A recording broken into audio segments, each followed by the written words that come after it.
Do Jornal Público, este é o P24. Deprimido com o regresso ao trabalho. Não é o único. Viva Ruben Martins nos seus ouvidos. Preso no trânsito ou nos transportes para chegar ao trabalho à universidade? Pois esse é também um dos motivos que leva a que mais pessoas se digam deprimidas depois das férias. Logo a seguir chega ao seu posto de trabalho, cruza-se com os pendentes que ficaram das férias, ou com um trabalho que afinal até nem gosta assim tanto, ou então queria só mesmo voltar a parar e a descansar, poder dar mergulhos, aproveitar a natureza, o campo, seja o que for. Não sei se é o seu caso, mas por estes dias é importante falar em depressão pós-férias. Vamos diretos a Braga, ao encontro do jornalista Tiago Ramalho, que hoje se junta a mim neste episódio. Para si, uma única promessa é que não o vou deixar deprimido com esta conversa, ou pelo menos vou tentar não o deixar. Tiago, viva!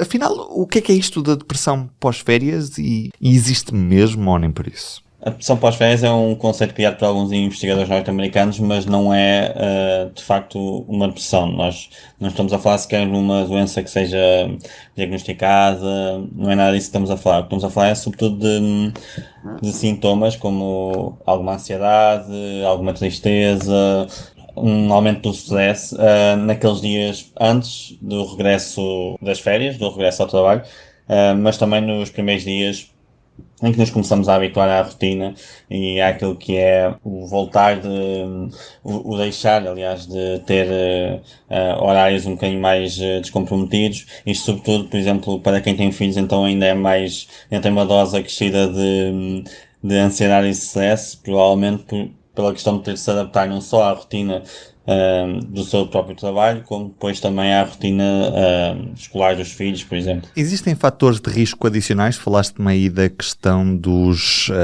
ter crianças. Há outros fatores de risco conhecidos? Sim, a questão de ter crianças é sobretudo uma questão de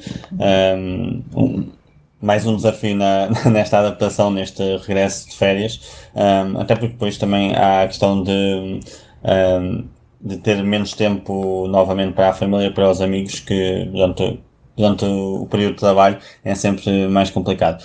Mas o que falamos sobretudo aqui em termos de fatores de risco está muito relacionado com as empresas. Nós falamos com sociólogos e também com psicólogos que falaram muito sobre essa questão, e aí há vários fatores importantes. Um deles é sobretudo a questão de os trabalhadores, as pessoas se sentem valorizadas no seu trabalho.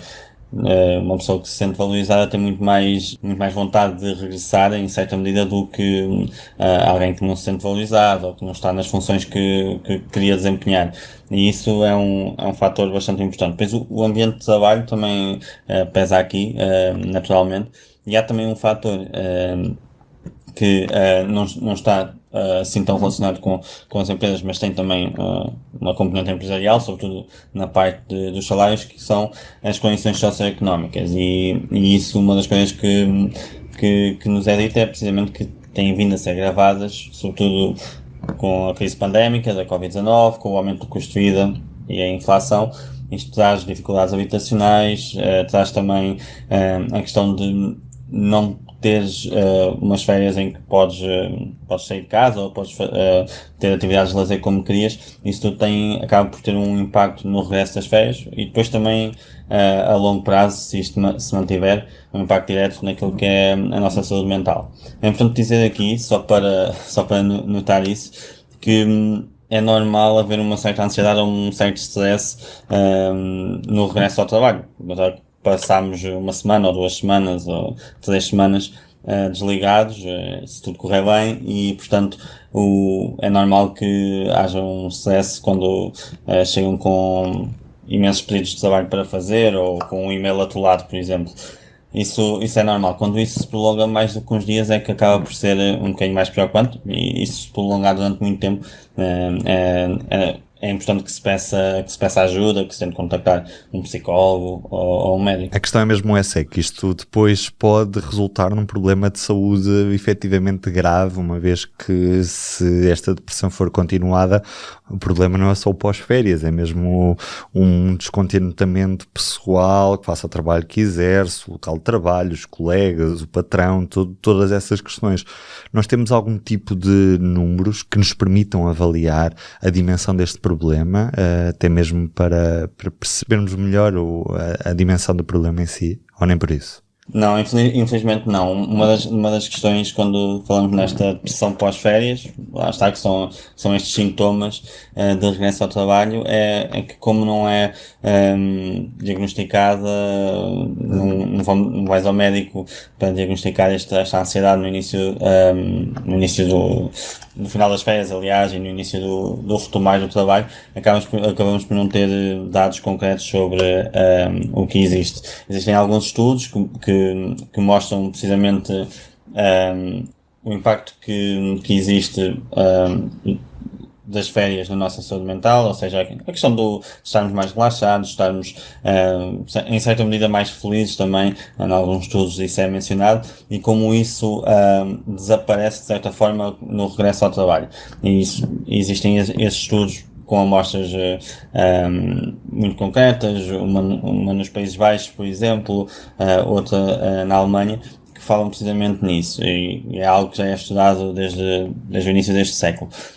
No entanto, não existem números concretos em que possa dizer, por exemplo, em Portugal isto afeta X ou Y% dos trabalhadores. Não existe isso. E o que é que podemos fazer se sentirmos que estamos deprimidos com este regresso? Uma das coisas que é importante é até antes de irmos de férias, uma das coisas que é mais referida é a questão do desligar completamente. É assim, digamos que a palavra de ordem é mesmo a questão de desligar. Isso é tão simples como não ver o e-mail ou não atender chamadas durante as férias, desligar mesmo completamente, e também a importância de delegar funções noutras pessoas. Se tens uma responsabilidade durante aquelas semanas, é importante que saibas que alguém está a tratar disso para não sentir o stress e a ansiedade de, quando voltas, teres 2 semanas de coisas não resolvidas em cima, por exemplo.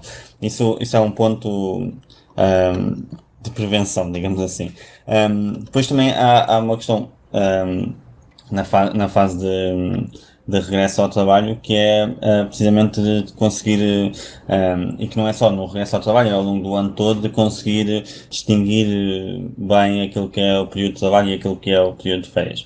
E aí há uma questão também interessante com o trabalho remoto e com o teletrabalho, que apesar das vantagens que têm sido faladas sobre a conciliação da vida familiar, de ter maior flexibilidade para tratar de outros assuntos, por exemplo, acabam por interferir com aquilo que são, por exemplo, o horário de jantar e o horário de convívio com a parte, quer com a família ou com amigos, ou seja o que for, e isso também é preocupante. E, portanto, uma das coisas que é recomendada é tentar desligar também durante o período de trabalho ao longo do ano e não descurar depois aquilo que é, de certa forma, a vida social, digamos assim, ou familiar. Tiago, a última questão é mais difícil. Sentes-te deprimido com este regresso ao trabalho ou nem por isso? Para já ainda não, portanto acho que passei essa fase bem, portanto acho que estamos bem. Obrigado, Tiago, era isto mesmo. E hoje em destaque no público, uma data que assinala o centenário, 13 de setembro de 1923, nascida na Fajã de Baixo, Ilha de São Miguel, nos Açores, Natália Correia. Assinala-se hoje o centenário da poetisa e também ativista política. Para assinalar a data, vamos aos arquivos. Em 73, Natália Correia sentou-se com o maestro Vitorino de Almeida e os poemas viraram músicas. A rapariga do suéter vermelho. Para os que gostam de fruta, tu tens um gosto almiscarado. Entre os balubas, serias uma fêmea baluba, cor da cera. No Egito, era uma flor de lótus, o teu penteado. Para os insetos, Serás outra variedade de pera.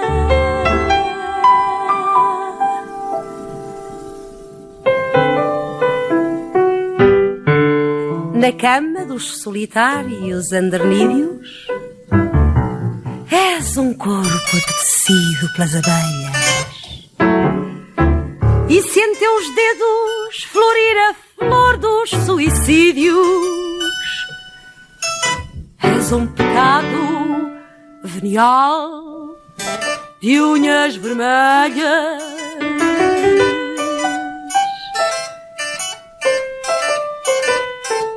Venial, volumosa e branca, muito durífera,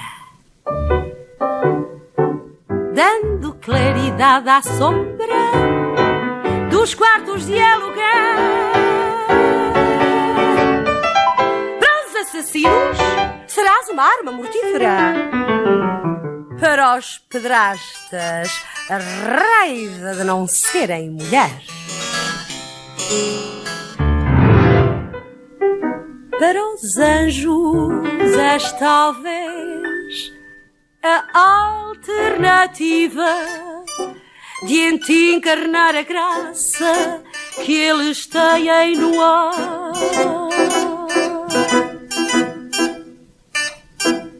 É de ti mesma que estás arborizada e viva. Ou serás como as rosas apenas para ver e cheirar?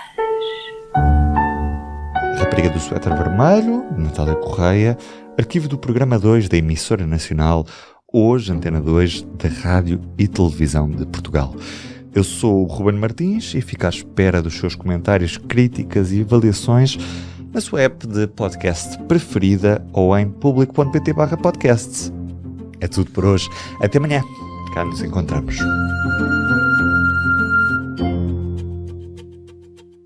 O público fica no ouvido.